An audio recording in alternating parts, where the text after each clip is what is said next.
काफी वक्त से एसआरए का एक प्रोजेक्ट चल रहा है। बैराम नगर बांद्रा मुंबई में अध्यक्ष महोदय ये प्रोजेक्ट वो कर रहे हैं कि सोलंकी एसोसिएट है और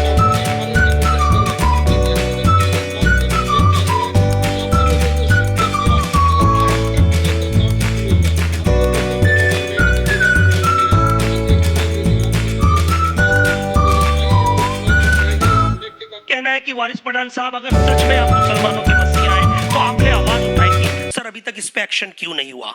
आप इस पे एक्शन क्यों, क्या मजबूरी थी ऐसी जो आप शांत हो गए? अब आपसे उनसे बात हुई कि नहीं हुई इसको लेकर? मैंने 4-5 बार उनसे कोशिश की बात करने की, लेकिन मेरा कॉल रिसीव नहीं किया गया। मैंने मैसेज भी दिए, उसके बाद भी मैं मिलने जाता हूं तो मुझसे मिलते भी नहीं है। बस वो तो ऊपर वाला जानता है कि भाई किसने क्या किया। सीधी बात, नो बकवास। एसआरए प्रोजेक्ट जो कि महाराष्ट्र में ये स्कीम आई थी, एसआरए प्रोजेक्ट, इसमें गरीबों को बेहतर घर देने की और अच्छी सोसाइटी देने की बात कही गई थी। ये प्रोजेक्ट एसआरए प्रोजेक्ट हम बात करने आ रहे हैं। एसआरए प्रोजेक्ट की सबसे पहला जो एसआरए प्रोजेक्ट था बैंड्रा बहरामपाड़ा का, तकरीबन 700 लोग वहाँ पर अफेक्टेड है। अभी तक 25 से 30 साल हो गया एसआरए प्रोजेक्ट नहीं बनकर तैयार हुआ है। आखिर ये प्रोजेक्ट है या स्कैम है?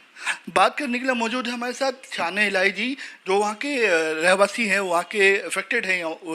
सर जी, ये क्या प्रोजेक्ट है एसआरए प्रोजेक्ट, अब तक बन के तैयार नहीं हुआ है? देखिए आमिर जी, सबसे पहले तो मैं आपका शुक्रिया अदा करना चाहूँगा आपके चैनल के माध्यम से, जो आज स्कैम, इसे स्कैम ही कहा जाएगा, ये कोई प्रोजेक्ट नहीं था। सबसे पहली बात मैं आपको बता दूं, 30 साल पहले, आज मैं खुद 36 साल का हूँ, 30 साल पहले मेरे माँ बाप मुझे कहा करते थे कि यहाँ पे बहुत अच्छी बिल्डिंग मिलने वाली है बेटा, वो बनेगी, हम अच्छे रूम्स में रहेंगे, हम गार्डन बनेगा, हमें बड़ी बड़ी पार्किंग बनेगी, हमारे बच्चे खेल कूद लेंगे। लेकिन साहब, ये सिर्फ एक धोखाधड़ी हुई बहराम के रहीवासियों के साथ। 800 से 1000 रूमों का घपला है सर। वहां पे सोसाइटी इलीगलीज बनाई गई। अब आनंद फानन में, जब मैं एक एडवोकेट, 4 साल मुझे एडवोकेट बन के हो गए, जब मैं इस विषय को हाई कोर्ट में मैंने रिट पिटीशन फाइल की है, तो आनंद फानन में इस चीज़ों को छुपाने के लिए कहीं ना कहीं एक बहुत जल्दी सोसाइटी बनाई गई, जो इसका कोई इलेक्शन नहीं हुआ, जिसका कोई रिकॉर्ड नहीं है। और साथ ही साथ मैं एसआरए के सीईओ, जो अभी सीईओ हैं कपूर साहब, मैं उनसे भी रिक्वेस्ट करना चाहूंगा सर, 33-38 के जो आपके पास कार्रवाई हियरिंग पेंडिंग पड़ी है, लास्ट फाइनल डिसीजन ऑर्डर के लिए पेंडिंग है, सर कार्रवाई क्यों नहीं हो रही? जबकि ये डेवलपर्स कम से कम 25 से 30 सालों से इस प्रोजेक्ट पे बना हुआ है। शाहपुर जी इनके फाइनेंसर हैं। जब हम शाहपुर जी को पूछते हैं कि सर हमारे प्रोजेक्ट का क्या हुआ, हमारे घरों का क्या हुआ, तो शाहपुर जी कहते हैं कि आप सोलंकी के पास जाइए। सोलंकी के पास जाते हैं तो उन्होंने क्रिमिनल्स और गुंडे पाल रखे हैं। हाल ही का आपको बताना चाहता हूं, जब मैंने आवाज उठाई थी, मैंने भूख हड़ताल की थी, तो मुझे मारने के लिए कुछ ऐसे गुंडे भी भेजे गए थे, जिसकी कंप्लेंट मुंबई क्राइम यूनिट 8 अंधेरी जोन में लिखित में दी गई है। जॉइंट कमिश्नर क्राइम के पास उसके लिखित में लेटर है कि अगर शाने इलाही को कुछ होता है, इसको कुछ होता है, इसके घर वालों को कुछ का जिम्मेदार ये डेवलपर्स है और इसके गुंडे पाले हुए गुंडे हैं, नाम के साथ दिया है। मैं खुल के उनका नाम बताऊंगा सब। क्या आपने इसको लेकर, और ऐसा जो प्रोजेक्ट जो आप स्कैम बता रहे हैं, तो क्या आपने और कदम आगे इसके लिए बढ़ाया है? क्या आगे आपने लेटर दिया था, क्या किया इसके लिए? देखिए सर, ये मुहिम में मैं 8 साल से खुद अफेक्टेड हूँ। मेरे माँ बाप वहीं रहते थे, हम कोई बहुत बड़े परिवार से नहीं, लेकिन स्ट्रगल किया, मेहनत की। मैं डिप्लोमा होल्डर इंजीनियर भी हूँ, साथ ही साथ मैंने लॉ कंप्लीट किया, मैंने पढ़ाई भी की।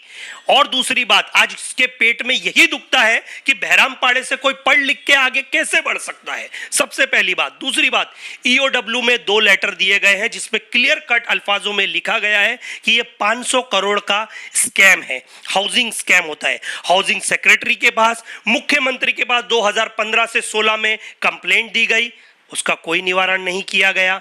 साथ ही साथ महाराष्ट्र के ऑपोजिशन लीडर हैं, हाल ही में विजय वट्टीवार साहब जो कांग्रेस के हैं, उनको लेटर दिया गया, तो उन्होंने सीईओ एसआरए महाडा सीईओ को, दोनों को लेटर दिया है कि अगर ये नहीं काम करने को इनकी इच्छा है तो इन्हें तुरंत ताबड़तोड़ टर्मिनेट किया जाए और इनके ऊपर एफआईआर ली जाए, जो स्कैम किया गया है उसके मद्देनजर रखते हुए। रीजन क्या है? काम जो रुका हुआ है इसका प्रोजेक्ट क्या है, सारे प्रोजेक्ट रीजन क्या है, क्यों रुका है?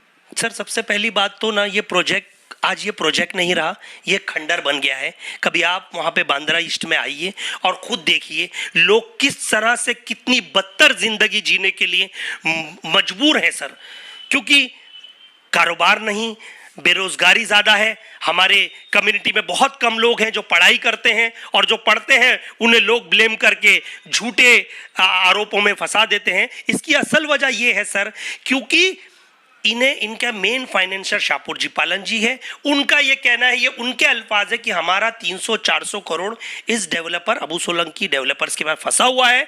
अब हम इसे अगर भगा देंगे तो ये हमारा 400 करोड़ कुछ कहीं गुहार नहीं लगा इसको लेकर? इसके लिए मैंने बहुत सारे नेता, साथ ही साथ जो आज मैं कहना चाहूंगा, मैं किसका नाम तो नहीं, आपके भाई कल्ला के आमदार, उन्होंने मनसून से नहीं, नाम लीजिए, आप नाम बताइए।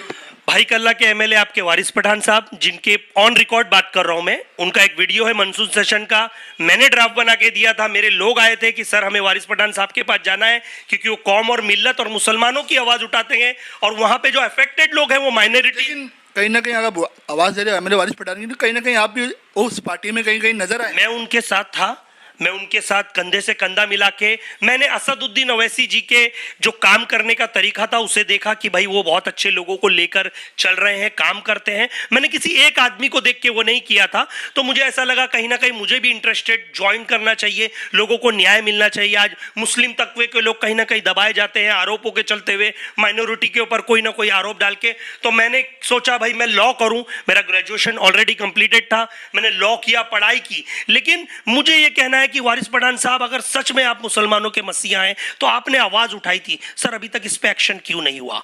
आप इस पे एक्शन क्यों, क्या मजबूरी थी ऐसी जो आप शांत हो गए? अब आपसे उनसे बात हुई कि नहीं हुई इसको लेकर? मैंने 4-5 बार उनसे कोशिश की बात करने की, लेकिन मेरा कॉल रिसीव नहीं किया गया। मैंने मैसेज भी दिए, उसके बाद भी मैं मिलने जाता हूं तो मुझसे मिलते भी नहीं है। बस वो तो ऊपर वाला जानता है कि भाई किसने क्या किया, लेकिन मेरी तो आज एक ही चीज है कि मैंने असदुद्दीन ओवैसी जी को देखकर कि भैया वो संसद में आज माइनॉरिटी, मुसलमान, हर तकवे के लोगों के लिए आवाज उठाते हैं, तो यहाँ के लोग मेरे पास आए, तो मैंने बोला चलिए, वारिस पठान साहब से मेरे बहुत अच्छे रिलेशन है, मैं उनसे आपकी बात कर रहा हूं। उन्होंने की बात, ऐसा नहीं आवाज उठाई उन्होंने, लेकिन मेरा ये पूछना है सर, आवाज तो उठी लेकिन वो दब क्यों गई आवाज? एक्शन क्यों नहीं हुआ सर? एसआरए सीईओ टर्मिनेट क्यों नहीं कर रहा है? म्हाडा सीईओ एक्शन क्यों नहीं ले रहा है? हम ऑन रिकॉर्ड है सर, मैं ईओडब्ल्यू के एक डॉक्यूमेंट्स, एसआरए के एक डॉक्यूमेंट्स आपको पूरे जो स्कीम के आज तक हैं, जिसमें वो बताता है ये बहुत बड़ा स्कैम है, लेकिन सर आगे कोई आना नहीं चाहता। गरीबों के साथ खिलवाड़ किया जा रहा है। सही है सर, ये गरीबों खिलवाड़ ही हो रहा है सर। कितने लोग, जिस तरह आज मेरे माँ बाप मुझे बोलते थे बेटा यहाँ बिल्डिंग बनेगी, आज कितने लोग बेचारे मर गए, कब्र में दफन हो गए, लेकिन आज तक कोई बिल्डिंग जैसी कोई चीज बनी नहीं। आज भी स्कैम के नाम पे वहां पे झूठे आरोप के तहत रखते हुए फंसाने की कोशिश की जाती है, और कहीं ना कहीं स्कैम बड़े बड़े करके क्रिमिनलों को पाला जाता है, और क्रिमिनलों को कहा जाता है तुम क्राइम करो, हम तुम्हारे पीछे बैठे हैं। लेकिन मैं उन्हें कान खोल के ये चेतावनी देना चाहता हूं कि अब बहरामपाड़ा नहीं, यहाँ का हर एक युवा बच्चा पढ़ा लिखा है। क्रिमिनल अगर इस तरीके की कोई भी हरकत करते हैं तो सबसे पहले पुलिस स्टेशन, मुंबई पुलिस और यहाँ की जेल उनका इंतजार कर रही है। ये चीज को बिल्कुल इससे क्या मांग करेंगे आप सीएम साहब से, और जो नेता लोग हैं जो आप बता रहे हैं, क्या मांग करेंगे उनको इस प्रोजेक्ट को, सारे प्रोजेक्ट को लेकर आप क्या मांग करेंगे? सबसे पहले तो मैं महाराष्ट्र के मुख्यमंत्री देवेंद्र फडणवीस जी, और मेरा ट्विटर चेक कर सकते हैं आप, उस पे मैंने गृह निर्माण मंत्री नरेंद्र मोदी जी, संजय निरुपम साहब, सबसे पहला ये स्कीम जो एसआरए प्रोजेक्ट की सबसे पहला स्कीम यही थी। सबसे पहली विलासराव देशमुख साहब के टाइम की सबसे पहली स्कीम ये थी, यहाँ नींव डाली गई थी।